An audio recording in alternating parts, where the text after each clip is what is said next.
Voilà, on aura l'occasion de revenir bien sûr en détail sur les raisons de ce mouvement des chauffeurs de taxi avec Sam Bouchal qui est secrétaire général de la FEBET, la Fédération belge des taxis, qui est l'invité de Matin Première. Dans quelques instants, il sera interrogé par Thomas Gadisseux. Merci de votre fidélité. Il est 7h41 et je vous propose maintenant de retrouver votre café serré qui vous est servi par un guest. Aujourd'hui, on a eu Alex Vizorek la semaine dernière et ce matin, on vous propose Cody. Bonjour Cody. Bonjour, merci de me recevoir. Bonjour, chers auditeurs de la première. L'heure est grave.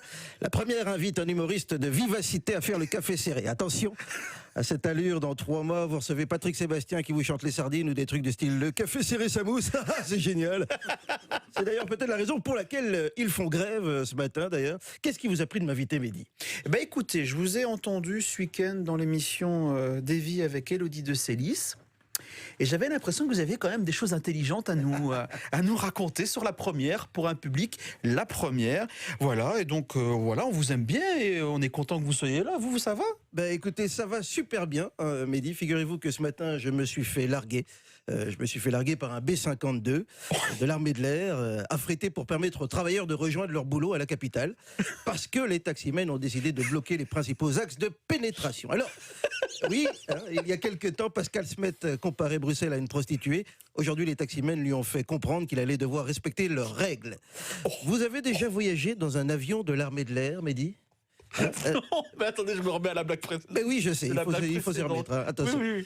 Écoutez, moi en tout cas, j'ai voyagé en B-52, ça ne m'impressionne pas du tout, fieu. Alors pas du tout. On est super mal assis, il n'y a pas de film pendant le vol, et le duty free, on l'a jamais vu. Donc c'est vraiment, c'est n'importe quoi. À côté de moi, il y avait Steven Van de Put, qui, comme on pouvait s'y attendre, refusait de sauter. Celle-là, il faut comprendre un petit peu, évidemment. Un peu plus loin, j'ai vu Pascal Peretta aussi, qui avait piqué un parachute à des journalistes de RTL, qui ont été poussés vers la sortie Manu Militari. C'est cocasse de se dire que la grève des taxis les mettait d'un coup à 10 000 pieds d'égalité. Enfin bon, on nous annonce une grève des taxis. Perso, je me sens pas du tout touché, parce que j'ai pris un Uber. Je plaisante, Sam, je plaisante. Il garde le sourire, monsieur Taxi. Comment se faire un ennemi en une seconde ? Je rigole, je sais que c'est tendu de parler d'Uber, mais bon, c'est chaud quand même entre les taxis et Uber. Même une rencontre standard Anderlecht est moins violente. Écoutez plutôt, selon un rapport de la CONAS, la Coordination nationale des statistiques, les 3 choses les plus dangereuses au monde actuellement sont en 3e position. Se promener avec une Rodenbach grenadine et un morceau de lard à Mossoul. La 2e position, c'est éternuer en coiffant Kim Jong-un. Et en 1re position, parier qu'on est capable de commander un taxi et quand il arrive, lui dire « Oh non, finalement, je vais prendre un Uber, c'est moins cher et ils sont plus sympas. » D'ailleurs, j'ai perdu, je vous dois 10 €. Bravo, bien joué. Non, c'est tellement chaud cette histoire que j'ai lu qu'un taximène avait demandé le divorce d'avec sa femme parce qu'elle voulait appeler leur enfant Uber. Ça va trop loin, ça va beaucoup trop loin. En vrai, moi, je vous avoue que j'ai jamais dû prendre le taxi, ni même le Uber.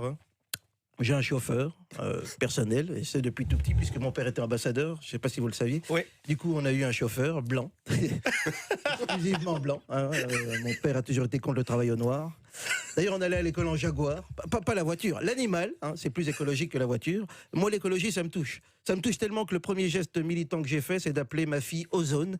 Comme ça, quand elle fait caca, je peux dire à ma femme que je vais changer la couche d'ozone. Poésie, oui. Oui, celle-là sur Vivacité, ça passe.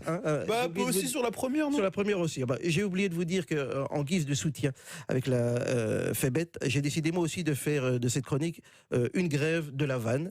Donc j'assure un service minimum. Une vanne sur 2 sera drôle. Je vous laisse donc le soin de juger laquelle. Bon, pour en revenir à l'immobilité du jour, moi, je trouve que si vous voulez faire avancer les choses, l'arrêt de travail, c'est pas une bonne idée. Vous arrivez trop tard, les gars. Je suis désolé. Le projet de bloquer Bruxelles, il est prévu jusqu'en 2020 minimum par le ministère de la Mobilité. Renseignez-vous. Puis, franchement, tous les jours, c'est Koh-Lanta sur les routes. Emprunter les tunnels de l'avenue Louise en semaine, c'est comme prendre l'escalateur en sens inverse. Impossible de passer. D'ailleurs, en parlant d'escalateur, est-ce que vous savez comment on appelle un ascenseur en Chine, Mehdi ? En appuyant sur le bouton. Tout simplement. Je vous avais prévenu, je fais le service minimum des vannes par solidarité avec mes camarades taxidermistes. Maintenant, plus sérieusement, je vous avoue que cette action suscite déjà de vives réactions, même au-delà de nos frontières. Rocco Siffredi, la vedette transalpine, a déclaré, je cite, « Bloquer les axes de pénétration, c'est prendre les petits artisans à la gorge. La pilule sera difficile à avaler. » Fin de citation. Bon, la prochaine fois, Monsieur Bouchal, je vous explique comment organiser une vaste opération de séduction massive. Mais là, je dois vous laisser parce que j'ai réussi à avoir un taxi en service minimum. Hein, bon, apparemment, il va pas partout. Il marche pas au soda, mais il a un saxo jaune et c'est déjà un bon début. Je vous laisse et à la prochaine fois. Ben, merci d'être venu, Cody. Sam Bouchal, vous allez profiter des services que vous propose Cody? Ah, écoutez, oui, c'est un homme extrêmement talentueux, évidemment. Évidemment. Bon, une vanne sur deux, mais c'est déjà ça. Hein. Merci beaucoup, Cody. Merci d'avoir joué le jeu, d'être venu en guest ce matin. Il est 7h46 à suivre. C'est l'interview de Matin Première avec Thomas Gadis. 6h, 8h. Matin Première. Il est 7h47. Pourquoi des blocages ce matin? Les navetteurs sont-ils les otages du bras de fer entre les taximens et le ministre de la Mobilité? Notre invité est le président de la Fédération belge des taxis au cœur de cette protestation. Il est interrogé par Thomas Gadisseux. C'est le secrétaire général, il précise, de la Fédération belge des taxis. Excusez pour cette information. Bonjour Sam Bouchal. Bonjour, merci de m'avoir Que invité. dites-vous aux automobilistes coincés ce matin et surtout à tous ceux qui ont dû rester chez eux? On leur dit qu'on est profondément désolé, qu'on s'excuse sincèrement, hein, mais que voilà, nous en sommes arrivés là parce que évidemment une action comme celle-là, pour nous c'était c'était donc la dernière des options. Ça fait maintenant plus de 3 ans que nous essayons d'avoir un dialogue avec un ministre qui n'a pas cette faculté d'écoute et de dialogue. Et donc nous avons malheureusement dû en arriver à une action très forte et malheureusement, effectivement, pénalisante pour nos concitoyens. On va décortiquer justement cette réforme et votre colère. Un mot quand même sur ce qui est en train de se passer en ce moment. Qui sont coincés dans leur voiture. On craint des débordements lors de cette manifestation. Pour l'instant, il y a différents convois qui convergent justement vers le centre de la capitale. Où est-ce qu'il pourrait y avoir des débordements et pourquoi ? Écoutez, j'espère qu'il n'y aura aucun débordement. Je veux dire, nous avons donné des consignes très claires à ce sujet-là.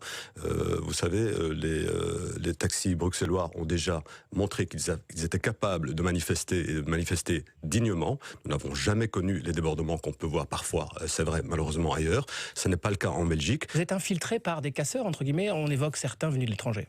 Écoutez, on n'est pas infiltré. Ces collègues étrangers ont fait savoir qu'ils souhaitaient venir nous soutenir. Évidemment, nous les recevons avec plaisir. Tous les soutiens sont les bienvenus, évidemment.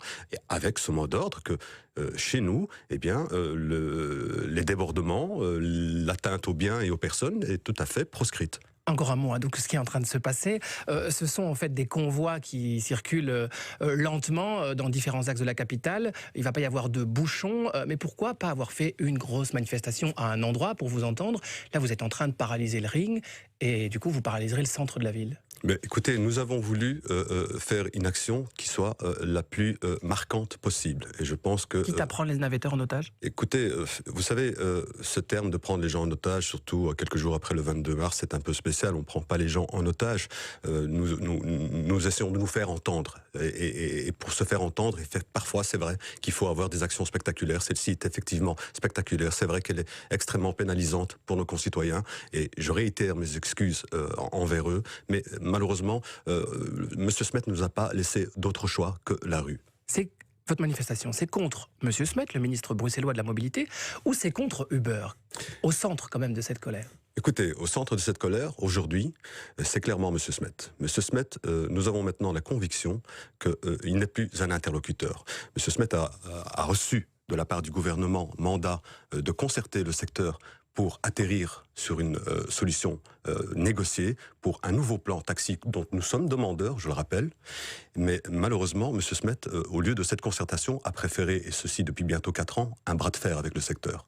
Un bras de fer avec le secteur, à la différence que M. Smet ne risque pas grand-chose, si ce n'est une égratignure à son ego, tandis qu'en face, nous avons 3000 familles qui, elles, sont plongées dans de très très grosses difficultés à cause de ce bras de fer tout à fait insensé. Vous réclamez la démission du ministre. Ce matin, dans la presse, certains élus socialistes montent au créneau, dénonçant justement ce manque de concertation, signe que donc la confiance vis-à-vis du partenaire socialiste flamand est quand même en train d'un peu de s'effriter. Ça veut dire quoi? Vous en appelez à qui, en fait? C'est le ministre-président qui doit reprendre la main? Je pense que en tant que chef du gouvernement, peut-être qu'il devrait avoir un rôle au moins de médiateur, parce que on est dans une situation de blocage. Le ministre de la Mobilité ne souhaite pas ne souhaite pas concerter. Il nous faut bien à un moment donné un interlocuteur. Si celui-ci ne souhaite pas dialoguer, ne souhaite pas arriver à une solution, il nous faudra en face un interlocuteur qui lui souhaite vraiment atterrir sur ce dossier. Alors parlons de la réforme. Ce que veut changer M. Smet, c'est la question de la licence. Jusqu'ici, les licences, elles sont octroyées aux sociétés. Donc c'est des plaques qui sont octroyées aux sociétés. Il veut les transférer aux chauffeurs de manière individuelle. Donc c'est plus la voiture, mais ce sera la plaque qui sera sous licence. Concrètement, ça veut dire que le chauffeur, il pourrait être soit salarié, soit indépendant. En quoi ça vous pose problème? Mais ça nous pose problème pour différentes raisons. Ici, cette prétendue bonne idée de transférer la licence de la voiture en réalité vers le chauffeur, eh bien, c'est une façon déguisée finalement d'en finir avec le salariat. Pourquoi? Mais parce que aujourd'hui, les entreprises de taxi ont donc investi dans ces véhicules. Quand je parle des entreprises, entendons-nous bien, il y a 800 petites structures à Bruxelles. La moyenne des plaques détenues par structure, ce sont 3 plaques. Donc on parle de toutes petites sociétés. Hein. Il y a quelques plus grandes structures, elles se comptent sur le doigt d'une main. Donc ici, on parle vraiment de petites entreprises, hein, donc de petits entrepreneurs qui ont investi dans ces plaques, ont investi de montants importants. Comment voulez-vous que demain, si l'élément principal qui permet à une société de fonctionner n'est plus la possession de cette société, comment voulez-vous qu'elle prenne des risques entrepreneuriaux? Mais le ministre, il veut aussi, à un moment donné, assainir ce système. Parce qu'il y a aussi, il faut quand même l'avouer, un certain commerce des plaques. Comme à un moment donné, il y a un nombre restreint de licences qui sont octroyées, des sociétés achètent des licences pour les plaques et puis les revendent à prix d'or, à un moment donné, à d'autres. Donc il y a aussi un système qui devait être assaini, vous en convenez? Écoutez, moi je vais faire la clarté, parce qu'il faut tordre le cou quand même à ce canard, parce qu'en réalité, il n'y a pas de marché noir, ou en tout cas pas selon ce que M. Smet présente.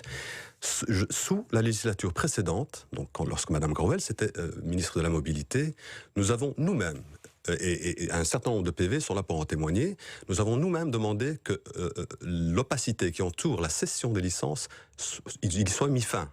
Et nous sommes arrivés à un accord qui a donné lieu à un arrêté qui a modifié l'ordonnance, donnant une valeur à ces licences. Ce petit commerce n'existe plus, selon vous? Écoutez, vous savez, il y aura toujours des gens qui vont vouloir contourner les règles. Ça, je ne vais pas en disconvenir ici. Mais aujourd'hui, ces licences sont échangées de façon tout à fait légale.